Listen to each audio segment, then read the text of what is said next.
প্রিয় রান্নাঘরের প্রিয় বন্ধুরা, আজকে আবারও নতুন একটা রেসিপি নিয়ে চলে এসেছি আপনাদের কাছে। আজকের রেসিপির নাম আমি আগে থেকেই বলে দিচ্ছি, কুমড়ো শাকের পোস্ত। সবাই আলু পোস্ত, জিরে পোস্ত খেয়েছেন, আমি আজকে নিয়ে এসেছি কুমড়ো শাক দিয়ে পোস্ত। তো দেখতে হলে সঙ্গে থাকুন, আর স্কিপ না করে পুরো ভিডিওটা দেখতে থাকুন বন্ধুরা।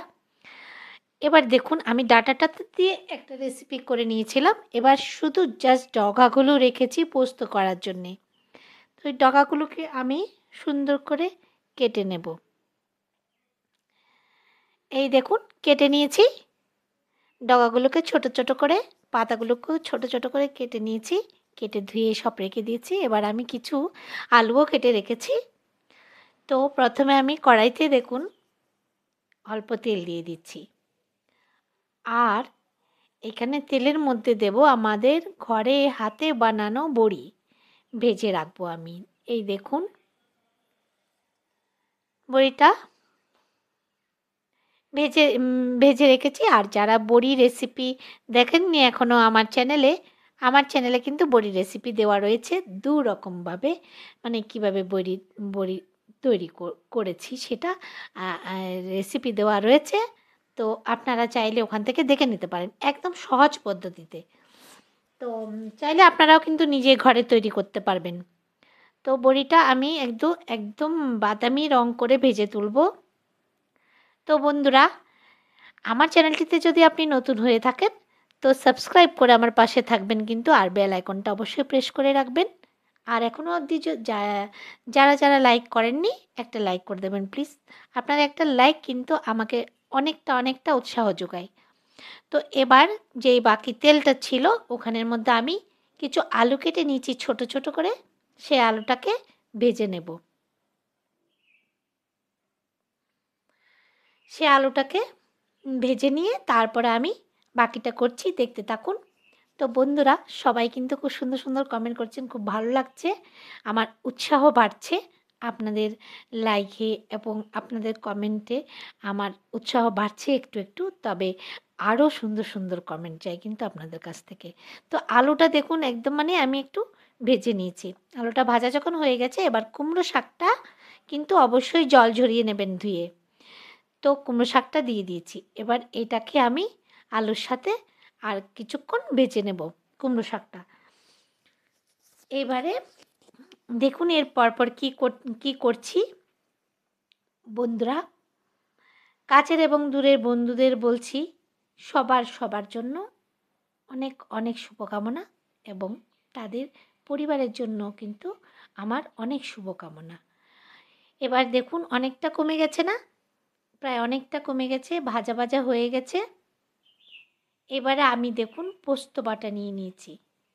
পোস্ততে কিন্তু আমি একটু সামান্য কাঁচা লঙ্কা দিয়ে দিই, যখন পোস্তটা বাটি তখন অল্প কাঁচা লঙ্কা দিয়ে দিই। তো পোস্তটা দিয়ে পোস্তটা কিন্তু আমি কিন্তু একটু হালকা ভেজেই কিন্তু বাটি। এবারে দেখুন আমি হলুদ গুঁড়ো দিয়ে দিয়েছি সামান্য,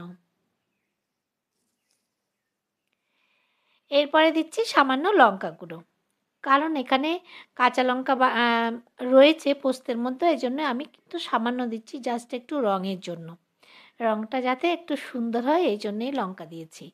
আর চাইলে আপনারা শুধু কাঁচা লঙ্কা বাটা দিয়ে করতে পারেন।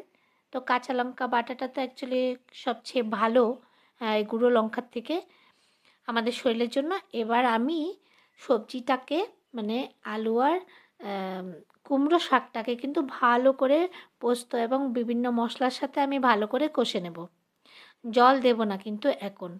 তো এবারে দেখুন আমি স্বাদ মতো নুন দিয়ে দিচ্ছি, স্বাদ মতো নুন দিয়ে দিলাম। আবারও আমি স্বাদ মতো নুন দেওয়ার পরেও আমি আবার ভালোভাবে একটু কষতে থাকবো।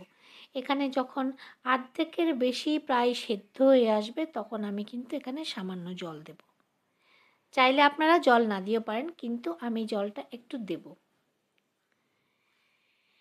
এবারে বন্ধুরা দেখুন অনেকটা কিন্তু হয়ে যাচ্ছে, অনেকটা। এবার এরকম করে নাড়তে নাড়তে অনেকটা হয়ে গেছে, আমি এবার সামান্য একটুখানি জল দিয়ে দিচ্ছি, ছোট বাটিতে 2 বাটি মতো জল দিয়ে দেব। জল দিয়ে এবারে আমি এটাকে সেদ্ধ হতে দেব।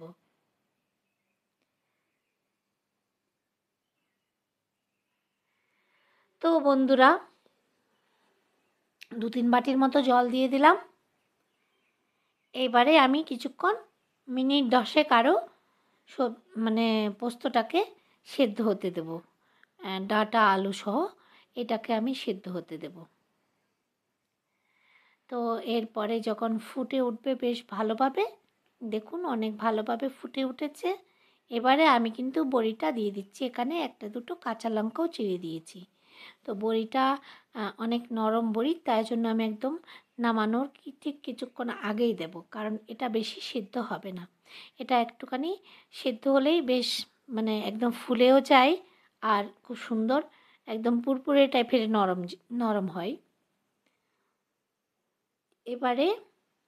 এবারে চাইলে আপনারা ধনেপাতা দিয়ে দিতে পারেন। আমি ধনেপাতাটা একটু স্কিপ করেছি, ধনেপাতাটা দিইনি। তারপর আমার প্রায় হয়ে এসছে পোস্ত, কুমড়ো শাকের পোস্ত। তো কার কার পছন্দ কিন্তু অবশ্যই কিন্তু জানাবেন। আমাদের ঘরে তো সবার খুব পছন্দ, আমারও খুব পছন্দের এই রেসিপিটা। তো একবার এখনও অবধি যারা করেননি তারা কিন্তু একবার হলেও ট্রাই করতে পারেন। মশলা এবং হাতের একটা টেস্ট আলাদাই থাকে।